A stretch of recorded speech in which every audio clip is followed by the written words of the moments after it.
নমস্কাৰ বন্ধু বান্ধৱীসকল, আপোনালোক সকলোকে আমাৰ চেনেলৰ অন্য এটা নতুন ভিডিঅ'লৈ স্বাগতম জনাইছোঁ। আমাৰ চেনেলটো যিসকলে নতুনকৈ চাই আছে তেওঁলোকে যেন চেনেলটো ছাবস্ক্ৰাইব কৰি দিয়ে। আপোনালোকে সকলোৱে গম পাইছে যে জনপ্ৰিয় অভিনেত্ৰী বৰষা ৰাণী বিষয়া এজনী কন্যা সন্তানৰ মাতৃ হোৱা খবৰটো।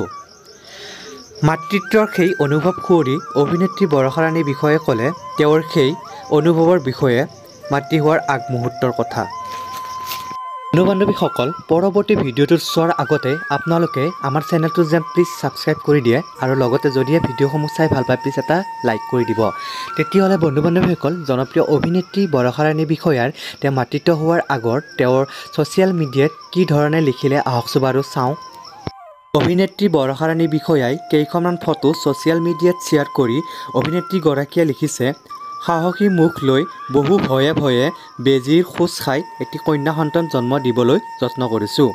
অভিনেত্ৰী বৰষা ৰাণী বিষয়াই মাতৃত্বৰ এই গৌৰৱৰ জিলিকাই তুলিছে তেওঁৰ কণমানি পৰিজনীয়ে। বন্ধু বান্ধৱীসকল, জনপ্ৰিয় অভিনেত্ৰী বৰষা ৰাণী বিষয়াৰ আজ ইমানখিনিয়ে আছিলে। যদি ভিডিঅ'টো চাই ভাল লাগে প্লিজ এটা লাইক কৰি দিব। পৰৱৰ্তী ভিডিঅ'ত আকৌ লগ পাইছোঁ। আজিলৈ ধন্যবাদ।